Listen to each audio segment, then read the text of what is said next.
L'étranger de la société, ouais. Est-ce que tu es au courant de la sortie de ce livre-là? L'étranger de la société. Ah ouais. Si tu n'es pas au courant, c'est que tu es en train de rater un bon mouvement. Tu es en train de rater quelque chose. En tout cas, comme je t'aime, hein, tu es mon frère, tu es ma soeur, je t'aime là. C'est la raison pour laquelle je te ramène tout sur ce livre-là.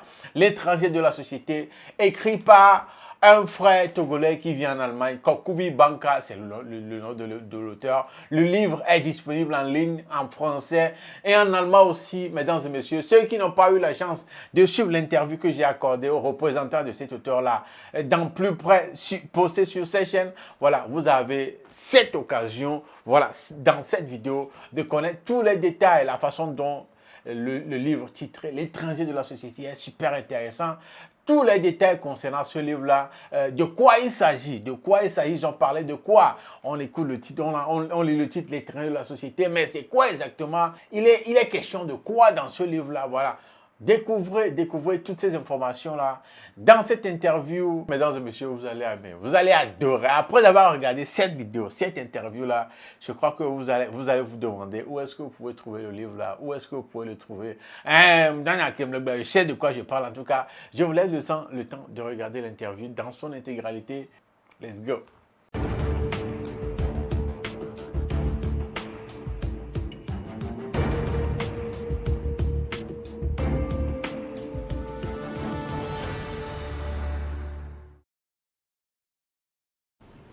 Bonsoir à tous, très heureux de vous retrouver dans ce numéro de l'invité dans la suite du programme du soir. Bienvenue si vous nous rejoignez dans ce numéro au cours duquel nous parlons de littérature au Togo, surtout de deux œuvres publiées par un Togolais, L'étranger de la société de Kokuvi Loyume Banka, publié en décembre 2022, puis Das Kindergesellschaft, L'enfant de la société, publié en décembre 2023. Et pour en parler ce soir, Boa Yeusba, vous êtes critique littéraire. Yeusba, vous êtes critique littéraire et assistant de l'auteur. Bonsoir et merci de répondre à notre invitation. Bonsoir Guillaume, merci de m'inviter aussi sur votre plateau. Et bonsoir aux téléspectateurs de la New World TV. Avec vous aujourd'hui, nous allons passer en revue ces deux œuvres de l'auteur Kokuvi Loyume Banka. Exactement. Alors, qui est Kokuvi Loyume Banka? Alors, merci pour la question. Kokuvi Loyume Banka, c'est son nom à l'état civil. C'est un compatriote.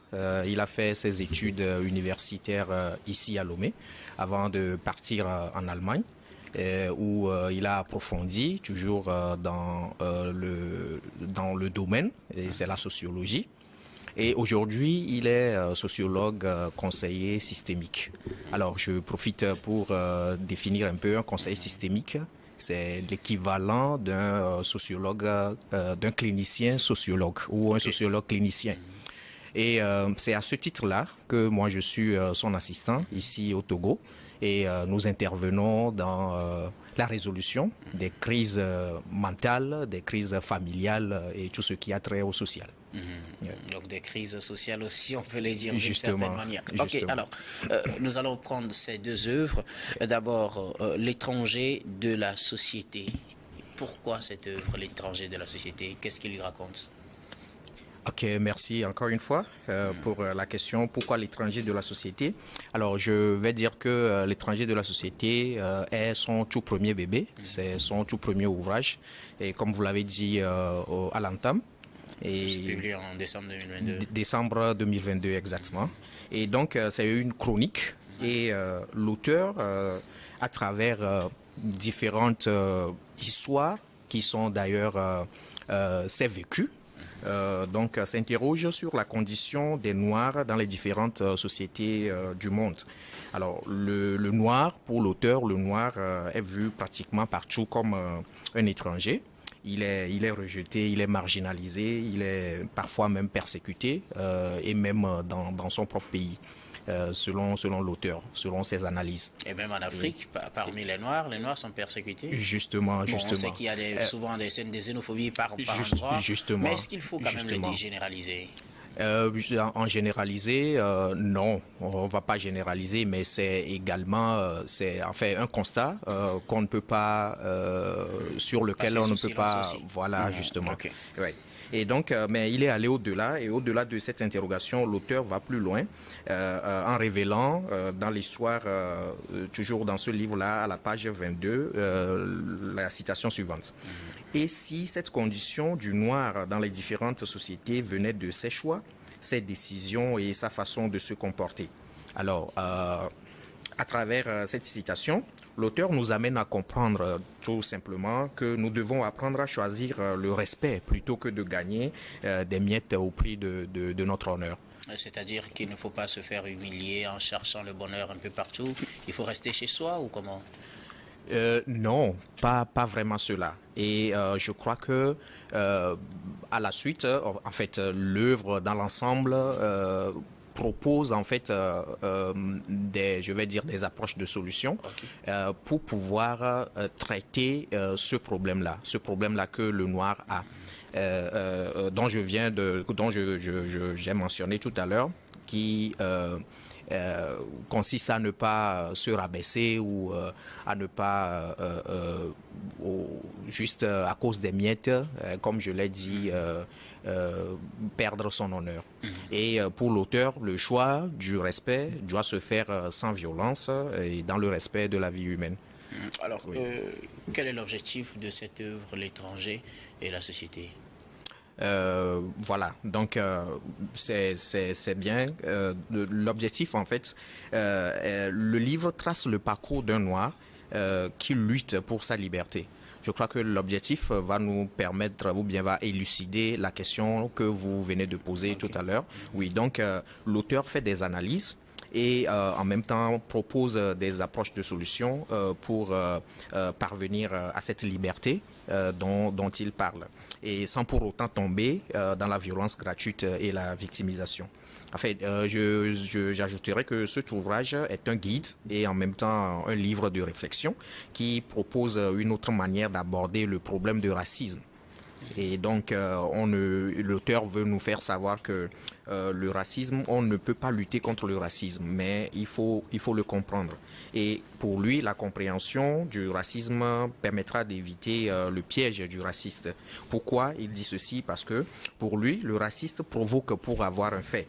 Et le racisme débute toujours par une accusation. Et il faut savoir que celui qui t'accuse n'a pas encore une preuve à la main. Il faut surtout éviter de lui en donner une. Donc, si nous parcourons l'ouvrage, c'est l'idée ou bien le message que véhicule vraiment l'auteur à travers ses écrits. C'est-à-dire qu'il faut totalement s'assimiler à tel point qu'on ne puisse plus trouver de quoi nous accuser. Justement, justement. Et donc, il continue en décrivant dans cet ouvrage des différentes méthodes pour éviter de tomber dans le piège de l'accusateur. Et donc, nous avons une deuxième histoire à la page 9 qui montre clairement et qui définit vraiment l'homme noir. Et bon, que je vais déjà inviter les téléspectateurs à découvrir par eux-mêmes. Ok, alors, parmi les greffes qui sont portées sur l'homme noir en matière de racisme ou de discrimination, il y a surtout le caractère linguistique, avec cette fameuse phrase qu'on répète souvent, « tu parles mal », c'est la phrase qui décrit un peu la nature des relations entre le noir et ses collègues au service. Justement, oui, vous avez parfaitement raison sur cette question, mais d'abord, c'est le lieu d'apporter toute sa admiration à nos frères et sœurs noirs dans le monde entier, parce que il est très rare de rencontrer un noir qui parle une seule langue. Vous êtes d'accord avec moi? Et en plus de nos langues maternelles, le noir est capable de parler en français, le noir est capable de parler en allemand, en espagnol, russe, chinois, anglais et que sais-je encore. Et cette histoire, tu parles mal, que vous avez évoquée tout à l'heure, est une manière de rejeter l'auteur à son origine. Et comme je l'ai dit plus haut, c'est précisément c'est une manière en fait, de l'accuser simplement. Oui, une manière de l'accuser pour dire qu'il parle mal. Voilà, c'est par là que ça commence. Donc, c'est par ces petites histoires ou ces petites incompréhensions que commencent les accusations et qui rentrent après dans l'histoire du racisme. Ça, c'est l'essentiel à retenir pour l'œuvre L'étranger de la société sortie en décembre 2022. Justement. Nous allons parler de l'autre aussi, Oui. Das Kind der Gesellschaft, l'enfant de la société, sorti récemment, c'était en décembre dernier, décembre 2023. Exactement. Alors, pourquoi l'enfant de la société qui vient compléter ou vient s'ajouter à l'étranger de la société? Il fait quoi avec ces affaires de société? Oui, vu qu'il est un sociologue, comme je l'ai dit au départ, c'est un sociologue, donc il s'intéresse toujours aux faits sociaux. Et donc ce deuxième ouvrage, intitulé, comme tu l'as dit, L'enfant de la société, qui est sorti récemment, en fin d'année 2023, vient, je l'ai dit aussi au départ que c'est une chronique, l'étranger de la société. Donc voilà, c'est une suite, c'est un peu une suite logique du premier ouvrage. Voilà, donc dans cette deuxième chronique, si je peux le dire ainsi, l'auteur, à travers l'histoire du jeune Abdou, s'interroge vraiment sur la nature et le sens de la richesse. Et l'auteur veut ici nous dire qui est riche et qui est pauvre. Oui, c'est un peu ça le premier thème en fait de l'ouvrage. Mais dans cette histoire, l'auteur montre également qu'on explique un peu qu'on n'est pas pauvre parce que on n'a pas l'argent. Voilà, on n'a pas l'argent. La richesse ne se limite pas seulement au matériel. Justement. Et pour lui, il est allé plus loin et pour nous montrer que en fait, on laisse les autres nous désigner pauvres. Ça veut dire que nous acceptons qu'on nous appelle pauvres, et dit pendant que ces autres-là s'enrichissent au détriment de notre ignorance. Donc on accepte leur verdict sans comprendre leur motivation. Et donc pour lui, la pauvreté est un choix qu'on subit sans le comprendre véritablement. Alors, quelle est la trame de fond derrière cette nouvelle chronique, l'enfant de la société, Das Kind der Gesellschaft? Merci, exactement. Bon, donc voilà, pour dire que le message, oui, le message que l'auteur veut passer ici a deux volets. Et donc le premier volet, je vais dire que c'est pour en fait redorer l'éducation ou redonner une valeur à l'éducation que nous donnons à nos enfants ou l'éducation que nous donnons à nos sociétés aujourd'hui. L'auteur voudrait qu'on revoie un peu l'éducation, qu'on redéfinisse un peu l'éducation que nous donnons à nos enfants, vu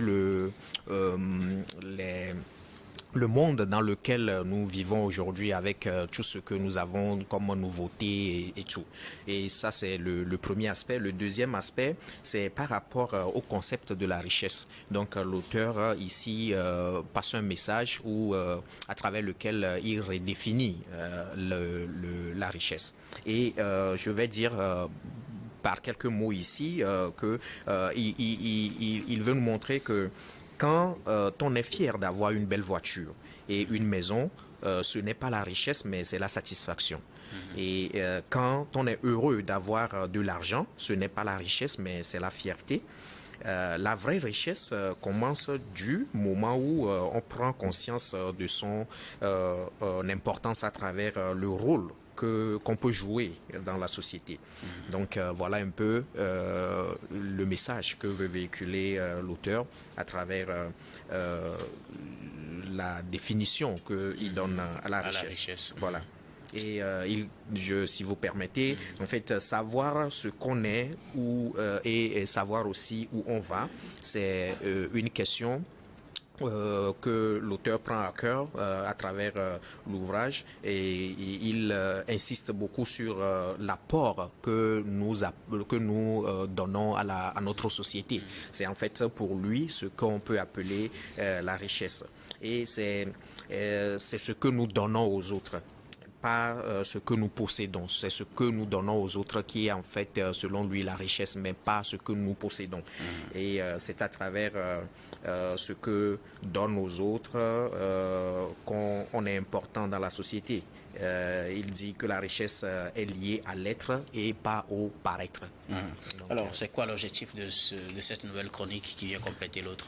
Oui, merci.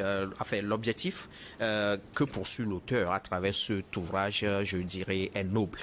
Dans cette deuxième chronique, qui complète l'autre, comme vous l'avez dit, l'auteur met un accent sur la solidarité et la tolérance. Et donc, une société sans solidarité est appelée à disparaître.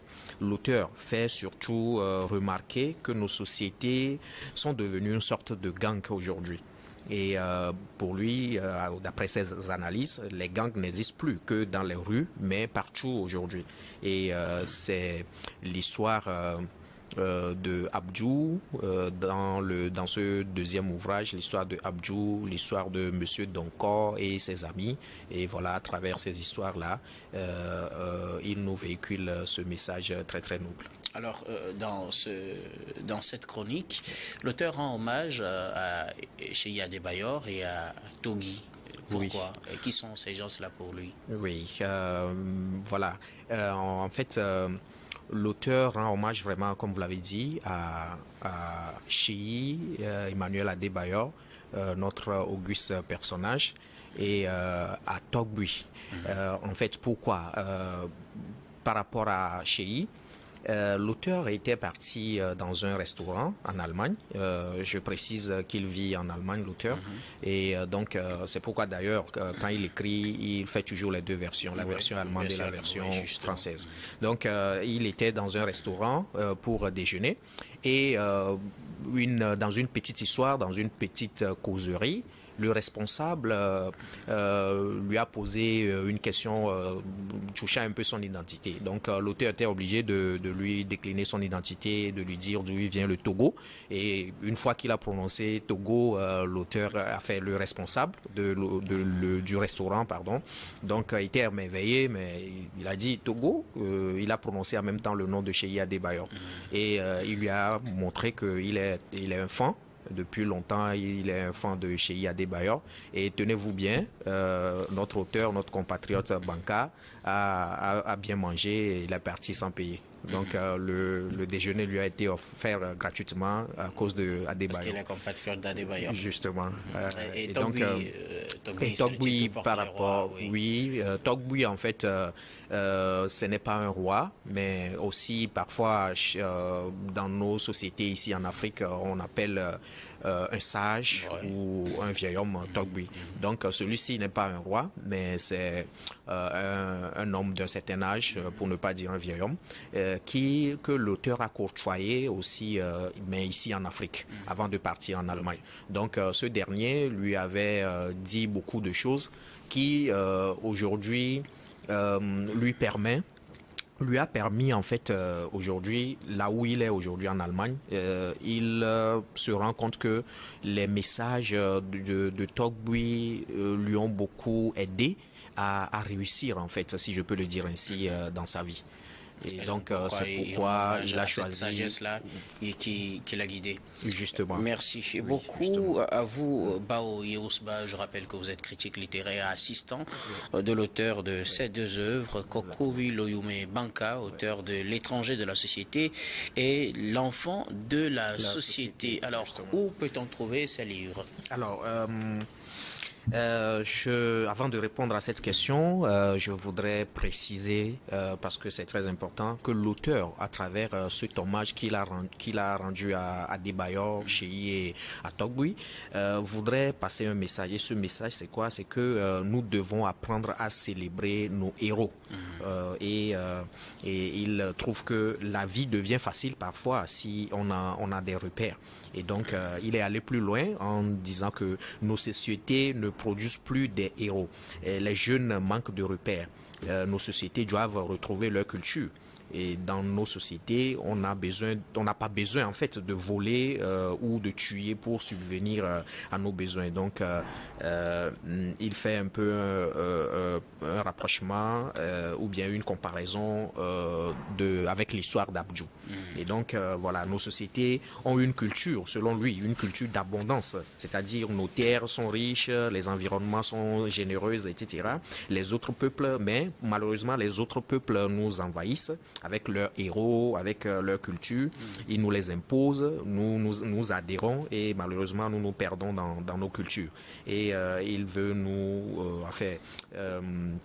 il veut donc nous mettre la puce à l'oreille pour que ce piège-là, que nous puissions l'éviter ou bien l'esquiver. Alors, merci beaucoup. Où peut-on trouver ces livres? Alors, je reviens maintenant à la question, où peut-on trouver les livres? Alors, les deux livres, il faut quand même mentionner que l'auteur déjà a mis en place une procédure et nous avons déjà fait des dons de quelques livres dans certains établissements scolaires à Lomé ici et à Tapamé et à Dapaon. Et son objectif est de couvrir tout le pays parce que vu que il traite des faits de société et que donc la cible c'est la société en premier et en particulier les jeunes. Donc il voulait toucher un grand nombre de personnes, de jeunes surtout à travers ce livre. Donc on a déjà fait ces pas-là et c'est l'occasion de lancer un appel à tous ceux qui veulent nous soutenir dans la distribution des livres dans les écoles et autres. Voilà. Et donc, mais les livres sont écrits en français et en allemand, comme je l'ai dit, en français facile, en allemand facile aussi, et sont disponibles sur Amazon.com, Amazon.de pour l'allemand, Amazon.fr pour le français, et à la librairie Bon Pasteur à Lomé, à Tapamé, dans l'établissement Kekeli à Tapamé, et surtout sur le numéro 91 50 23 51 pour une livraison rapide aussi. Voilà. Alors, autre information qu'il faudrait savoir, y a-t-il d'autres informations? Autre information, bon, je dirais peut-être que si tout va bien, d'ici mars prochain, l'auteur lui-même serait chez nous, ici à Lomé, et avec plaisir, si vous voulez, on repassera encore et il donnera beaucoup plus de détails sur ces œuvres-là. Oui. Merci beaucoup, des œuvres qui sont disponibles sur commande au 91 50 23 51. Merci beaucoup à vous, Baoye Ousba, critique littéraire, assistant de Kokuvi Loyume et Banka, l'auteur de ces deux œuvres, Das Kind der Gesellschaft, l'enfant de la société et l'étranger de la société. Merci beaucoup d'avoir répondu à nos questions. Guillaume, c'est moi qui vous remercie plutôt pour votre invitation. Merci également à vous, très chers téléspectateurs, de nous avoir suivis. C'est la fin de ce numéro de l'invité. Je vous retrouve tout de suite dans la suite du programme du soir et ce sera d'un regard croisé.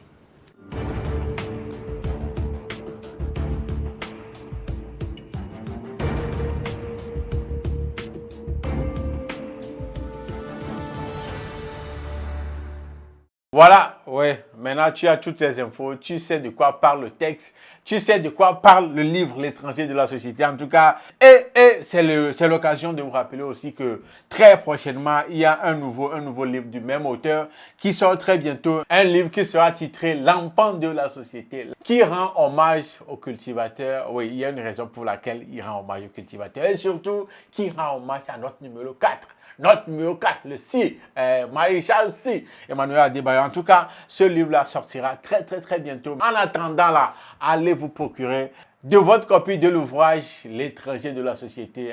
Mesdames et messieurs, voilà un peu ce qui nous ramène à la fin de cet épisode. Je vous donne rendez-vous au prochain épisode. N'oubliez pas d'en parler autour de vous, informer les autres. Vous m'en remercierez plus tard. Salut chez vous.